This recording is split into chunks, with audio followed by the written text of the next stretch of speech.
ବା ଯୁକ୍ତାକ୍ଷର ବିଷୟରେ। ବ୍ୟଞ୍ଜନ ବର୍ଣ୍ଣ ସହିତ ବ୍ୟଞ୍ଜନ ବର୍ଣ୍ଣ ମିଶିଲେ ତାହାକୁ ଯୁକ୍ତାକ୍ଷର କହନ୍ତି।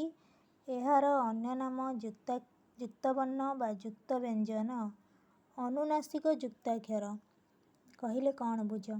ପ୍ରତ୍ୟେକ ବର୍ଗର ପଞ୍ଚମ ବର୍ଗ ସହିତ ସେହି ବର୍ଗର ଅନ୍ୟ ବର୍ଣ୍ଣମାନଙ୍କ ସଂଯୋଗରେ ସୃଷ୍ଟ ଯୁକ୍ତାକ୍ଷର ବା ଅନୁନାସିକ ଯୁକ୍ତାକ୍ଷର କୁହାଯାଏ। ଙ ଣିଅ ଣ ଦନ୍ତେନ ମ ପ୍ରତ୍ୟେକ ବର୍ଗର ପଞ୍ଚମ ବର୍ଗ। ଅନୁନାସିକ ଯୁକ୍ତାକ୍ଷର 20ଟି। ଙ ହେଉଛି କ ଖ ଗ ଘ ଉଁ ଙ୍କ ଙ ଙ ହେଉଛି କ ବର୍ଗ।